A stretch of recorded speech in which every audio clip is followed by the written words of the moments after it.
বলেন ক্বালা রাসূলুল্লাহ সাল্লাল্লাহু আলাইহি ওয়াসাল্লাম আস-সাওমু লি ওয়া আনা আজজি বিহি। আল্লাহু আকবার বলেন না।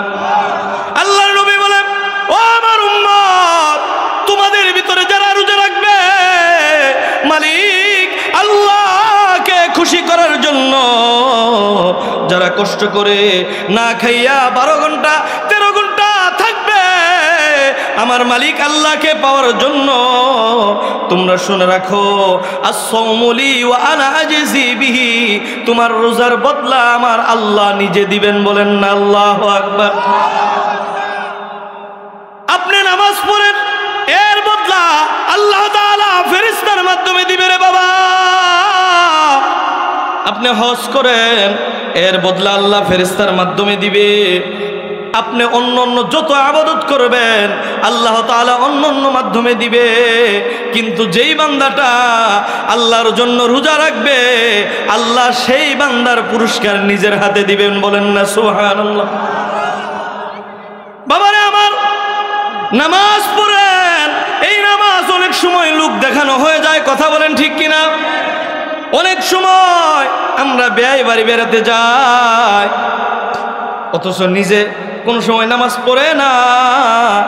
বেয়াই বাড়ি বেড়াইতে যাইয়া বেয়াইরে নামাজের সময় হওয়ার আগের থেকে বলে, বেয়াই গো নামাজে যাইবেন না, নামাজে যাইবেন না।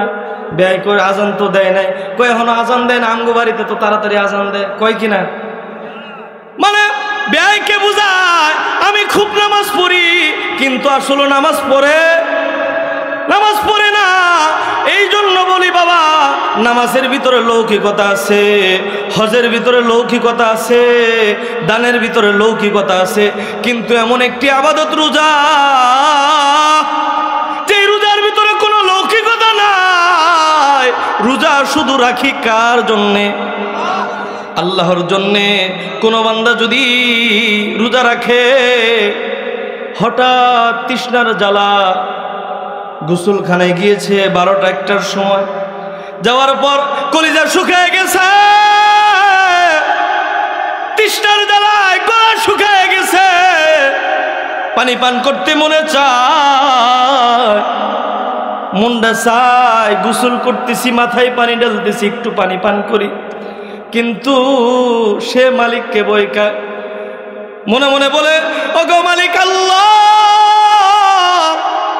কেউ দুনিয়ার ভিতরে দেখে না, তুমি তো দেখতেছো, তোমাকে ভয় পাইলাম, এই জন্য আমি কষ্ট করে হলো কেউ না দেখলাম আমি পানি পান করলাম না, মুখের ভিতরে পানি নিয়ে ফালাই দিলাম।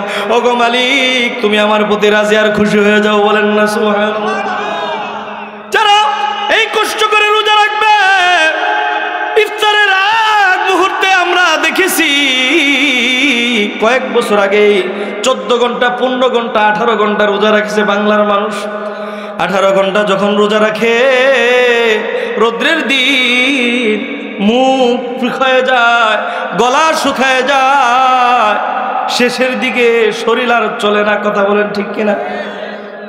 বারবার বিছানায় শুয়ে পড়ে, বারবার মাথায় পানি ঢালে, বারবার ঘরে যায়, মসজিদে যায়, আর সময় জিগায় সময় কি হয়েছে নি। এরকম ভাবে কষ্ট করে ঘরের লোকেরা বলে, তুমি তো মুরব্বী হয়ে গিয়েছো, তোমার কষ্ট হইতেছে, তুমি রোজাটা ভাঙো। যারা আল্লাহর মাহবুব বান্দা, আল্লাহকে সবচেয়ে বেশি ভালোবাসে, ওয়াল্লাযীনা আমানু আশাদ্দু হুব্বাল লিল্লাহ, ওয়াল্লাযীনা আমানু আশাদ্দু হুব্বাল লিল্লাহ, যারা আল্লাহকে সর্বোচ্চ ভালোবাসে, আল্লাহর জন্য জীবন দিতে পারে, আল্লাহর জন্য সবকিছু করতে পারে, তারা বলে না না, যত কষ্টই হোক না কেন আমি রোজা ভাঙবো না। কথা বলেন ঠিক কিনা? বাড়ির লোকেরা বলে, তুমি অত অসুস্থ হয়ে পড়তেছ, তোমার তো বয়স হয়েছে। সে বলে, যদি জীবন চলে যায়, মালিককে পাওয়ার জন্য রোজা রেখেছি, প্রয়োজন হলে জীবন যদি চলে যাবে, এরপরেও আমি রোজা ভাঙবো না। কথা বলেন ঠিক কিনা? যারা এরকম করে রোজা রাখবে, হাসরের ওই ময়দানে যেদিন আধা দুপুরে সূর্য আসবে, জমিন তামাকাশা হইয়া যাবে, মানুষগুলো ইয়া নাফসি করতে থাকবে, এ প্রান্ত থেকে ও প্রান্ত দৌড়াদৌড়ি করতে থাকবে, মানুষগুলো হয়রান পেরেশান হইয়া যাবে, সমস্ত মানুষগুলো এদিক সেদিক ছুটাছুটি করতে থাকবে। যারা আল্লাহ তাআলাকে ভালোবেসে রোজা রাখছিল, এদেরকে আল্লাহ তাআলা পার্সোনাল একটা সম্মান দিবেন, বলেন না সুবহানাল্লাহ। আল্লাহ তাআলা তাদেরকে রাইয়ান নামক গেট দিয়ে জান্নাতে প্রবেশ করাবে, বলেন না আল্লাহু আকবার। যারা মালিককে খুশি করার জন্য রোজা রেখেছিল, তাদেরকে আল্লাহ তাআলা রাইয়ান নামক গেট দিয়ে জান্নাতে প্রবেশ করাবে। জান্নাতে প্রবেশ করানোর পর তারা জান্নাতে চলে যাবে। জান্নাতের ফেরেশতারা জিজ্ঞাসা করবে, ওগো আল্লাহর বান্দা, তোমরা দুনিয়াতে কষ্ট করেছো, আল্লাহর ইবাদত করেছো, আল্লাহর গোলামি করেছো, মালিককে পাওয়ার জন্য জীবনের বাঁকে বাঁকে ফাঁকে ফাঁকে যখনই সময় পেয়েছো ইবাদত করেছো।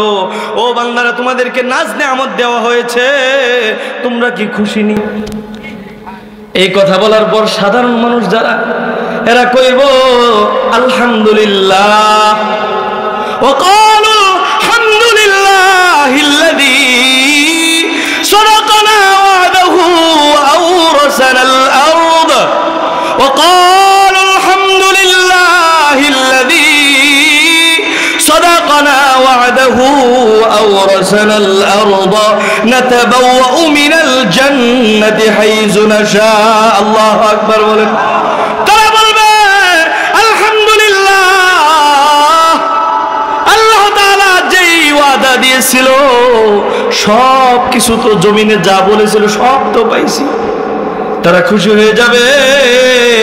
উম্মতের যারা আলেম, যারা আল্লাহর ওলি, উম্মতের বড় আলেম, তারা মনটাকে মলিন করে, মুখটাকে বেজার করে, চোখের পানি ফালাইয়া ক্রন্দন করবে, আর মালিক আল্লাহ কে ডেকে ডেকে বলবে, ওগো মালিক আল্লাহ, আমরা তো এই জান্নাত পাওয়ার জন্য তোমার ইবাদত করি নাই, তোমাকে পাওয়ার জন্য ইবাদত করেছি। আল্লাহু আকবার বলেন না। ওগো মালিক, তোমাকে পাওয়ার জন্য ইবাদত করেছি। দুনিয়ার ভিতরে তো আরাম আয়েশের জীবন ছিল, দুনিয়ার ভিতরে আঙ্গুর বেদনা তো ছিল, দুনিয়ার ভিতরে তো ফল ফ্রুট ছিল, সবই তো ছিল, এরপরও তোমাকে পাওয়ার জন্য রাতের গভীরে সিজদায় পড়ে ক্রন্দন করেছি। সুবহানা রাব্বিয়াল আলা, সুবহানা রাব্বিয়াল আলা, সুবহানা রাব্বিয়াল আলা। কথা বলেন ঠিক কিনা? কোন বান্দা যখন নামাজের ভিতরে সিজদায় পড়ে বলতে থাকে, ওগো মহামান্বিত রব, তোমার পবিত্রতা বর্ণনা করছি, তখন আল্লাহ তাআলা বলে, ও আমার বান্দারে, তুমি আমার পবিত্রতা বর্ণনা করতেছো, তোমার কি প্রয়োজন আমার কাছে চাও, আমি আল্লাহ তাআলা তোমাকে সবই দিয়ে দিব, বলেন না সুবহানাল্লাহ। এই জন্য তো কোরআন হাকিমের ভিতরে আল্লাহ তাআলা বলেন, ইল্লা মান তাবা ওয়া আমানা ওয়া আমিলা আমালান সালিহা, ইল্লা মান তাবা ওয়া আমানা ওয়া আমিলা আমালান সালিহা ফাউলাইকা ইউবাদদিলুল্লাহু সাইয়্যাতিহিম হাসানাত। আল্লাহু আকবার বলেন। যারা গুনার মামলায় পড়েছে, যারা অন্যায় অবিচার করে আল্লাহর সাথে জুলুম করেছে, এরকম আছে কিনা? নাকি সবাই আল্লাহর ওলি? আমার জীবনে অনেক গুনাহ আছে, আপনাদের জীবনেও আছে কিনা? কোন একটা মানুষ আছেন কি যে আমার জীবনে গুনাহ নাই? থাকলে একটু হাত তুলে দেখেন তো, আছেন কেউ? আমাদের জীবনে সবারই গুনাহ আছে। কথা বলেন ঠিক কিনা? কারো কম, কারো বেশি, কারো কম, কারো বেশি। তা আপনাদের কাছে একটি মেসেজ থাকবে। আল্লাহর কোরআন বলেন, ইল্লা মান তাবা ওয়া আমানা ওয়া আমিলা আমালান সালিহা। আল্লাহ তাআলা বলেন, ও বান্দারে, গুনাহ করেছো, অন্যায় করেছো, অপরাধ করেছো, জুলুম করেছো, মিথ্যার মামলায় পড়েছো, অহমিকা দম্ভের পিছনে পড়েছো, ক্ষমতা পাইয়া মানুষের উপর জুলুম করেছো। আছে কিনা? ক্ষমতা পাইয়া জুলুম করে না মানুষে? না আপনাদের এদিকে নেতারা খুব বালা? হ্যাঁ,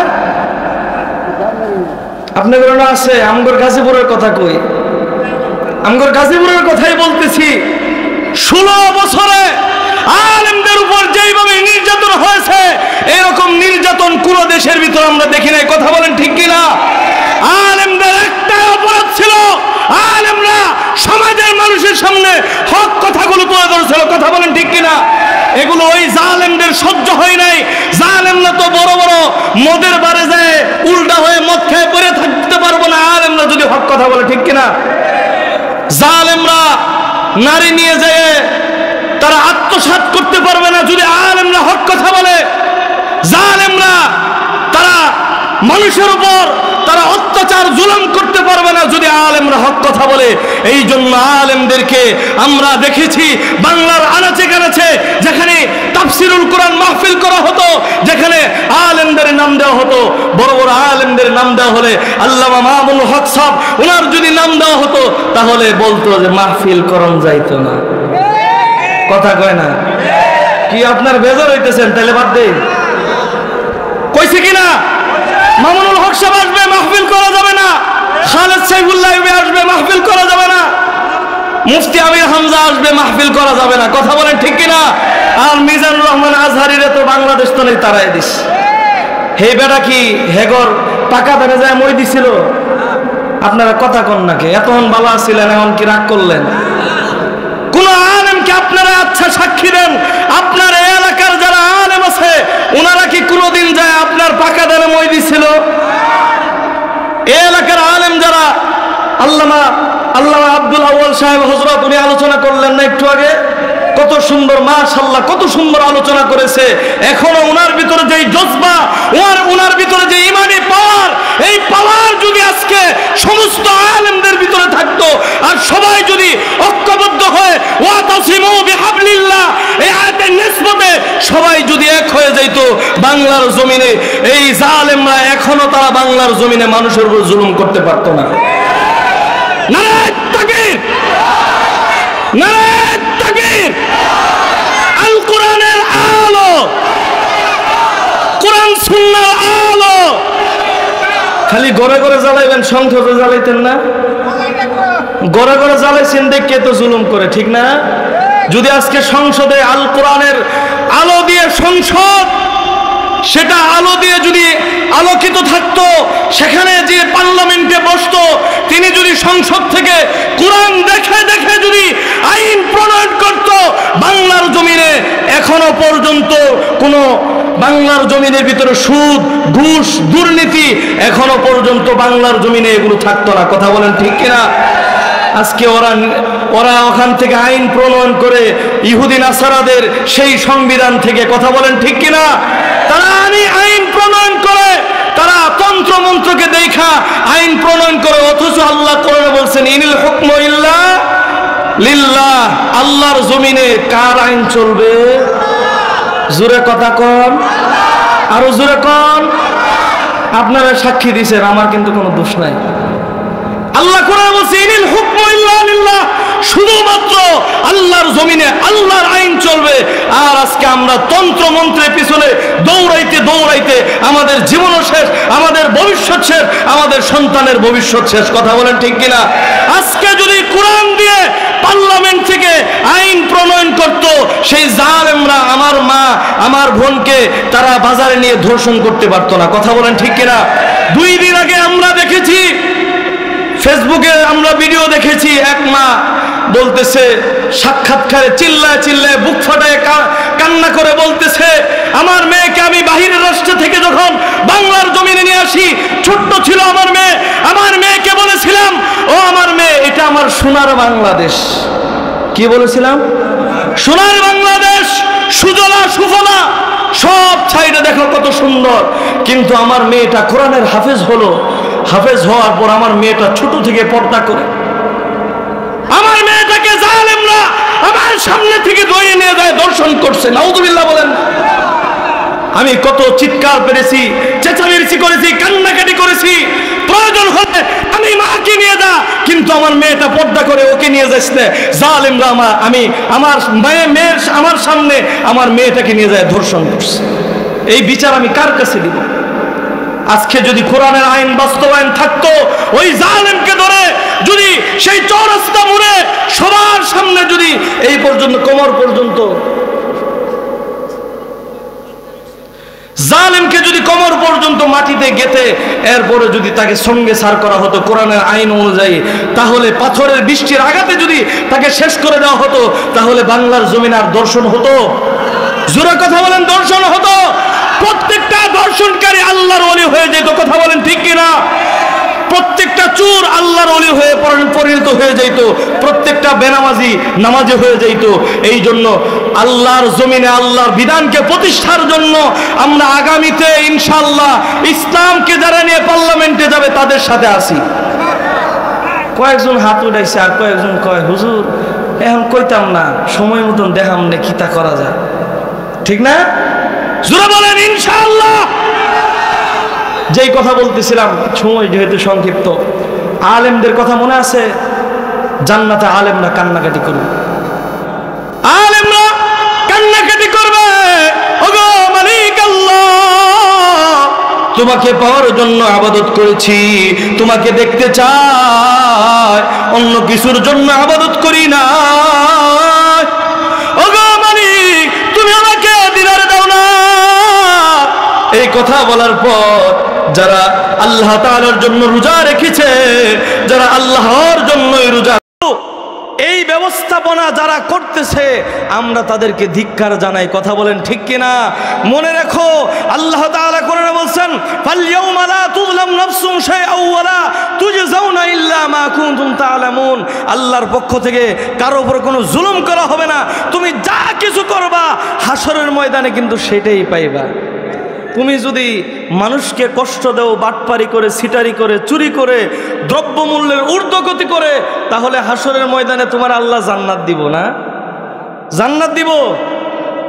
তো এই জন্য সম্মানিত উপস্থিতি, আমরা রমজানুল মুবারকের প্রস্তুতি গ্রহণ করব তো ইনশাআল্লাহ। আর দ্বিতীয়তে, আমাদের এদিকে যদি কারো হোটেল থাকে, অনেকেই আছে না জীবনে ঘরের বউরে পর্দা করায় না, কিন্তু রমজানের আগেই হোটেলে কি সুন্দর করে পর্দা করায়, ঠিক না? কথা কোন ঠিক কিনা? হোটেলে পর্দা করা কেন পর্দা করায়? আমার এনে কিছু কিছু শয়তানের বন্ধুরা আইব আর রমজানুল মুবারকের রমজানটাকে অপবিত্র করার জন্য এখানে আইসা খাইবে, কথা বলেন ঠিক কিনা? তো এরকম ব্যবস্থাপনা যারা করবে তারাও জালেম, আর যারা রোজা না রাখবে ইচ্ছাকৃতভাবে তারাও কি জালেম। যারা সহযোগিতা করলো তারাও জালেম। যদি সহযোগিতা না করত, এই লোকটা যদি খাবারের ব্যবস্থা না থাকতো, হয়তো রোজা রাখতো, হয়তো একদিন না খায় থাকতো, পরের দিন চক্ষু লজ্জায় হলো যে না খায় যেহেতু ধারণ লাগে, তো রোজাটা রেখে হেলায়, ঠিক কিনা? এই জন্য সম্মানিত উপস্থিতি, আমরা রমজানুল মুবারকের প্রস্তুতি গ্রহণ করব এমনভাবে, এখন হয়তো কাজকে একটু বাড়ায় দিব, রমজানুল মুবারকে শুধু ইবাদত করব, বন্দেগী করব, আল্লাহর গোলামি করব, আল্লাহ তাআলার নৈকট্য হাসিলের জন্য রমজানুল মুবারকে সময় যখনই পাবো, সময়ের হায়াতের বাঁকে বাঁকে মাওলাকে ডাকবো, মাওলাকে স্মরণ করব, বলেন না ইনশাআল্লাহ? আল্লাহর নবী হাদিসের ভিতরে বলেন,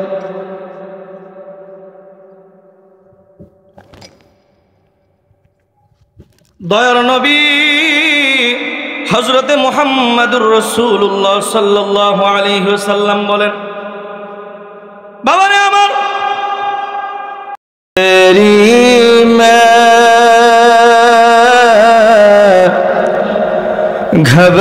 घबराऊंगा जब तन्हा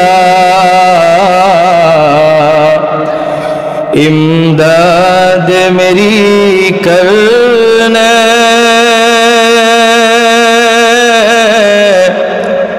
आजान रसूल अल्लाह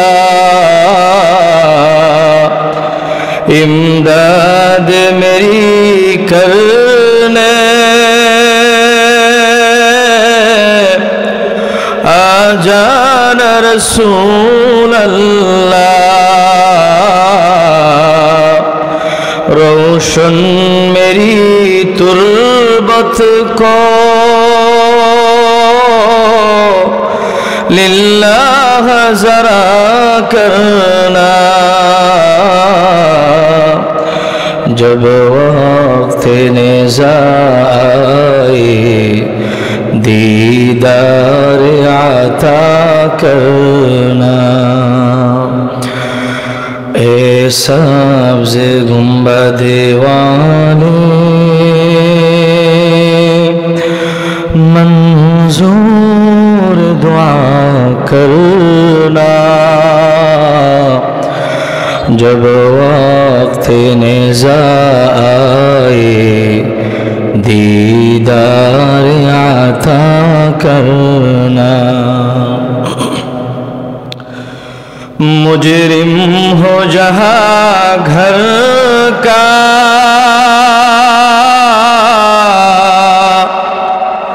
محشر میں برم رکھنا مجرم ہو جہاں گھر کا محشر میں برم رکھنا رسوائے زمانہ ہو دامن میں چھپا لینا جب وقت نزاع آئی دیدار عطا کرنا اے سبز گنبد والے منظور دعا کرنا جب وقت نزاع آئی دیدار عطا کرنا দারাকপুর বাইতুল কুরআন নুরানি হাফিজি মাদ্রাসা এর উদ্যোগে ইসলামী মহাসম্মেলন উক্ত মহাসম্মেলনের সম্মানিত সভাপতি শাইখুল হাদিস আল্লামা আব্দুল আউয়াল সাহেব হযরত সহসভাপতি জনাব মোহাম্মদ হারুন আর রশিদ আমির সাহেব দারাকপুর প্রধান মেহমান প্রধান বক্তা মঞ্চে উপবিষ্ট উস্তাজুল আসাদিজা আমার সামনে আল্লাহ তাআলার জাকিরিন শাকিরিন আল্লাহ তাআলার মহব্বতের বান্দারা পর্দার আড়ালে সম্মানিতা মা ও বোনেরা সর্বপ্রথম আসুন সেই মহান রবের দরবারে শুকরিয়া আদায় করছি যেই মহান মালিক আমাদেরকে জালিসুর রহমান জান্নাতি বাগানে জান্নাতি পরিবেশে আসার বসার মতন তৌফিক দিয়েছেন এজন্য শুকরিয়া আদায় করি বল আলহামদুলিল্লাহ আরও শুকরিয়া আদায় করছি দু জাহানের সরকার সরকার কায়নাত হযরত মুহাম্মদ মুস্তাফা সাল্লাল্লাহু আলাইহি ওয়াসাল্লাম আখিরি নবীর আখিরি উম্মত হিসেবে আল্লাহ তাআলা আমাদেরকে বিনা দরখাস্তে কবুল ও মঞ্জুর করে নিয়েছেন এজন্য বলি আলহামদুলিল্লাহ সম্মানিত উপস্থিতি আমি আপনাদের সম্মুখে সূরা বাকারার একটি আয়াত তেলাওয়াত করেছি এবং সূরা ফুরকানের ৭০ নং আয়াত তেলাওয়াত করেছি আল্লাহ তাআলার নবীর অসংখ্য হাদিস থেকে জবান মোবারকের একটি বরকতপূর্ণ হাদিস তেলাওয়াত করেছি সম্মানিত উপস্থিতি যেহেতু আপনারা অনেক রাত হয়ে গিয়েছে এখনো শীতের ভিতরে কষ্ট করে বসে রয়েছেন আপনারা এই যে মাহফিলে বসছেন এই জন্য আপনারা খুশি না বেজার সকলে একটু জোরে বলেন না খুশি না বেজার সকলে জোরে বলে আলহামদুলিল্লাহ সকলে বলে আল্লাহু আকবার আল্লাহু আকবার আপনারা সকলেই খুশি আমি আপনাদের এখানে সেই গাজীপুর থেকে আসছি মাওলানা মুক্তার হোসেন হযরত ওনার দাওয়াতে এবং মনিরুজ্জামান হযরত ওনাদের দাওয়াতে আসছি। আমি আপনাদের এই সুন্দর পরিবেশ দেখে আমিও খুশি। আল্লাহ তাআলা আমাদের প্রত্যেককে কবুল আর মঞ্জুর করে নেন, সকলে বলেন আমিন। সম্মানিত উপস্থিতি, আর কয়েকদিন পরেই মাহে রমজানুল মুবারক, ঠিক না? রমজানুল মুবারকের প্রস্তুতি আপনারা কি নিচ্ছেন? কিরকম প্রস্তুতি নিচ্ছেন আপনারা? কি চাউল ডাউলের, এরপরে বাজারের দ্রব্যমূল্যের দাম বাড়ানোর জন্য প্রস্তুতি নিচ্ছেন, নাকি হোটেলকে পর্দা করানোর জন্য প্রস্তুতি নিতেছেন? আমরা প্রস্তুতি নিতেছি রোজা রাখার জন্য, ঠিক না? রমজানুল মুবারক এমন একটি বরকতিপূর্ণ মাহিনা, যেই মাহিনায় এই মাসে যদি আপনি একটি নফল আবাদত করেন, সেই মাসে আল্লাহ তাআলা ফরজ আবাদতের সওয়াব দিয়ে দিবেন, বলেন না সুবহানাল্লাহ। এই মাসে এক ওয়াক্ত নামাজ পড়লেন, ওই রমজানুল মুবারকে যদি আপনি এক ওয়াক্ত নামাজ পড়েন, আল্লাহ তাআলা আপনাকে 70 ওয়াক্ত নামাজের সওয়াব দিয়ে দিবেন, বলেন না সুবহানাল্লাহ। সব কিছুকে আল্লাহ তাআলা বৃদ্ধি করে দিবেন। তাহলে ওই রমজানুল মুবারকের প্রস্তুতি নেওয়ার দরকার আছে তো? জোরে বলেন, আছে তো? আমি আলোচনার আগে রমজান সম্পর্কে যেহেতু আয়াত তেলাওয়াত করেছি, এদিকে আপনাদেরকে 2-4টি কথা বলবো। আল্লাহ তাআলা যেন আমাদের সকলকে কথাগুলোর উপর আল্লাহ তাআলা আমল করার মতন তৌফিক দান করেন, আমিন। এবং আল্লাহ তাআলা জবান দিয়ে এমন যেন কথা বের করে দেন, আপনাদের হেদায়েত এবং আমার নিজের হেদায়েতের ব্যবস্থা যেন আল্লাহ করে দেন, আমিন বলেন। আল্লাহ তাআলার নবী হাদিসের ভিতরে বলছেন, قال رسول الله صلى الله عليه وسلم قال رسول الله صلى الله عليه وسلم من صام رمضان إيمانا واحتسابا غفر له ما تقدم من ذنبه من صام رمضان من صام رمضان إيمانا واحتسابا غفر له ما تقدم من ذنبه الله تعالى النبي দু জাহানের সরদার রহমাতাল লিল আলামিন মুহাম্মাদুর রাসূলুল্লাহ সাল্লাল্লাহু আলাইহি ওয়াসাল্লাম বলতেছে, ও আমার উম্মতেরা তোমরা শোনো, তোমাদের মাঝে যদি রমজানুল মুবারক এসে পৌঁছায়, তোমাদের হায়াতটাকে যদি তোমরা রমজানুল মুবারকে নিয়ে পৌঁছাইতে পারো, আল্লাহর নবী বলেন, আল্লাহুম্মা বারিক লানা ফি রজব ওয়া শাবান,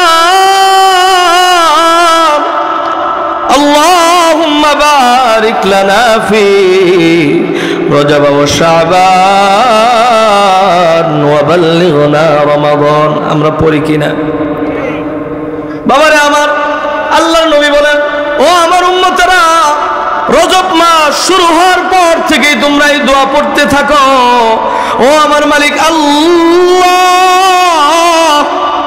আমার হায়াতকে বৃদ্ধি করে দিয়ে রজব শাবান পারি দিয়ে আমার হায়াতকে তুমি রমজান পর্যন্ত পৌঁছে দাও, বলেন না আমিন। বাবারে আমার, এই যে দোয়া করলাম, আল্লাহর নবী শিখিয়ে দিয়েছেন, ও আমার উম্মত দোয়া করো তোমাদের হায়াত যেন আল্লাহ রমজান পর্যন্ত পৌঁছে দেয়। আর আল্লাহর নবী বলেন, যদি রমজান পর্যন্ত তোমার হায়াত পৌঁছে যায়, তুমি যদি রমজানুল মুবারকে পা রাখো, মান সামা রমাদান ঈমানান ওয়া ইহতিসাবান, ঈমানের সাথে রমজানুল মুবারকে যদি পা রাখো, আমার আপনার নবী বলেন, ওয়া ইহতিসাবান গুফির লাহু মা তাকদ্দামা মিন যামবি। ও আমার উম্মত, তোমার পিছনের জিন্দেগীর সব গুনাহগুলো আল্লাহ মাফ করে দিবেন, বলেন না সুবহানাল্লাহ। আল্লাহর নবী বলেন, যদি রমজানুল মুবারকে আপনি খালি ঈমানের সাথে হায়াতটাকে দিয়ে খালি রমজানুল মুবারকে পা রাখলেন, মাহিনাতে পা রাখার সাথে সাথে আল্লাহ তাআলা পিছনের জিন্দেগির গুনাহ মাফ করে দিবেন, বলেন না সুবহানাল্লাহ। আর রমজানুল মুবারক এমন একটি বরকতিপূর্ণ মাহিনা, অন্য মাসে আল্লাহ তাআলা জাহান্নাম খোলা রাখছেন, জান্নাতও খোলা রাখছে, জাহান্নামও খোলা রাখছে, কিন্তু রমজানুল মুবারকে জাহান্নামকে আল্লাহ বন্দী করে দিবে, জান্নাতকে আল্লাহ খুলে দিবেন, বলেন না সুবহানাল্লাহ। শুধু তাই নয়, রমজানুল মুবারক এমন একটি মাহিনা, আল্লাহ তাআলা রমজানুল মুবারকে জান্নাতটাকে সাজায়, বলেন না আল্লাহু আকবার। আপনাদের এই যে মাদ্রাসার মাহফিল আমরা আসতে থেকে দেখলাম কি সুন্দর করে আপনারা সাজাইছেন, এখানে কি সুন্দর ফুল দিয়ে সাজাইছেন, না সাজাইলে কেমনি সাজছে? সাজাইছেন বিদায় তো সাজছে। তো আল্লাহ তাআলা মানুষদের, আল্লাহর বান্দাদেরকে রমজানের স্বাগতম দেওয়ার জন্য আল্লাহ তাআলা রমজানুল মুবারকের শুরুতেই জান্নাতগুলো সাজায় দেয়, বলেন না আল্লাহু আকবার। জান্নাতগুলো সাজায় দেয়, এরপরে আল্লাহ তাআলা জাহান্নামগুলো বন্দী করে দেয়, এরপরে যেই শয়তানগুলো কুমন্ত্রণা দিয়ে মানুষকে জাহান্নামের দিকে নিয়ে যাইতো, ওই শয়তানগুলোকে আল্লাহ তাআলা একেবারে সেই সমুদ্রের অতল গভীরে তাদেরকে বন্দী করে রাখে, বলেন না আল্লাহু আকবার। তাহলে ওই রমজানের প্রস্তুতি নিতেছি আমরা। আপনারা দেখবেন আমরা তো রমজানুল মুবারকের প্রস্তুতি নিতেছি, বাহিরের রাষ্ট্রে সৌদি বলেন, অন্যান্য কান্ট্রিতে বলেন, তারা রমজানুল মুবারকে কিভাবে মানুষকে অল্প দামে দ্রব্য দিয়ে মানুষকে সহযোগিতা করা যায় এই চেষ্টা করে। আর আমার বাংলার জমিন, সোনার জমিনে বাংলাদেশে রমজানুল মুবারকে গরিব মানুষ যেন না খায় রোজা রাখে এই ব্যবস্থা করে, কথা বলেন ঠিক কিনা? তারা এমন ব্যবস্থা করে, যারা বড় বড় ব্যবসায়ী এরা সিন্ডিকেট করে আগেই দ্রব্যগুলো তারা কৃত্রিমভাবে তারা গুদাম, ঠিক আছে তোমরা আসো আমি তোমাদের সাথে দিদার দিব, আল্লাহু আকবার বলেন।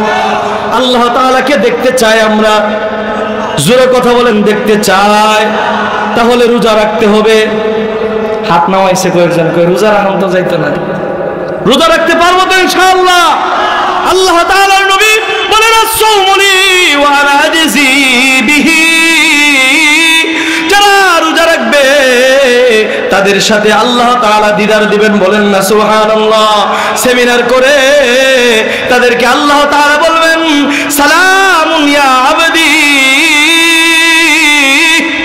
সালামুন ইয়া আবদি, ও আমার বান্দারে আমার পক্ষ থেকে তোমাদেরকে সালাম দিলাম, বলেন না সুবহানাল্লাহ। এরপর আল্লাহ তাআলা বলবেন ওয়াসাকাহুম রাব্বুহুম শারাবান তাহুরা, আল্লাহু আকবার বলেন। আল্লাহ তাআলা বলবে ও আমার বান্দারে কষ্ট করে রোজা রাখিছিলি, গলা শুকিয়ে গিয়েছিল, এরপর রোজা ভাঙিস না, আমার কুদরতি হাতে তুই শরাব নে, পবিত্র শরাব পান কর, তোর তৃষ্ণা তুই মিটায় ফেল, বলেন না সুবহানাল্লাহ। এই জন্য মালিকের হাতে আমরা, আল্লাহ তাআলার কুদরতি হাতে আমরা শরাব পান করতে চাই, তো পবিত্র শরাব ইনশাআল্লাহ, জোরে বলেন। আল্লাহ তাআলা আমাদের প্রত্যেকটা রোজাকে হক আদায় করে রোজা রাখার মতো তৌফিক দান করে, সকলে বলেন আমিন। এবং আল্লাহ তাআলা এই মাদ্রাসায় কবুল আর মঞ্জুর করে নেন, যারা এই মাদ্রাসার জায়গা দিয়েছে সকলের জন্য দোয়া করি ইনশাআল্লাহ। এরপরে মুক্তার ভাই, ওনার বাবা একজন বয়োবৃদ্ধ, একজন বড়, যিনি আজকে আপনারা আমি শুনলাম 103 বছর, বলেন না আল্লাহু আকবার। এরকম মানুষ আমার জীবনে পড়ে নাই, চোখে আমি দেখি নাই, আপনাদের সামনে বসে রয়েছে। হাদিসের মধ্যে আমরা পাইছি যাদের বয়স বেশি হয়ে যায় তখন আল্লাহ তাআলা তাদেরকে আল্লাহ এমনি ওলি বানায় নেন, বলেন না সুবহানাল্লাহ। তাদের কোনো আর গুনাহ থাকে না, আল্লাহ সব মাফ করে দেন। এরকম একজন মানুষ দেখে আমি খুব আনন্দিত হইলাম। এরপরে ওনারা সবাই মিলে এই মাদ্রাসা করছে, তো এই মাদ্রাসা আপনারা মহব্বত করবেন না? অন্তর দিয়ে, জান প্রাণ দিয়ে মহব্বত করব। মাদ্রাসার সার্বিক সহযোগিতা আমরা সবসময় করব ইনশাআল্লাহ। যদি করতে পারি, এই আলেমদেরকে যদি অন্তরের সাথে বুকের সাথে বুক মিলিয়ে নিতে পারি, তাহলে হাসরের ময়দানে ওই আলেমরা আপনাদেরকে বুকের সাথে বুক মিলিয়ে জান্নাতে পৌঁছায় দিবে। জোরে কয় না? আলেমদেরকে ভালোবাসবো তো ইনশাআল্লাহ। আল্লাহ তাআলা আমাদের প্রত্যেককে কবুল আর মঞ্জুর করে নেন। সকলে বলেন আমিন। ওয়া আখিরু দাওয়ানা। মাশাআল্লাহ।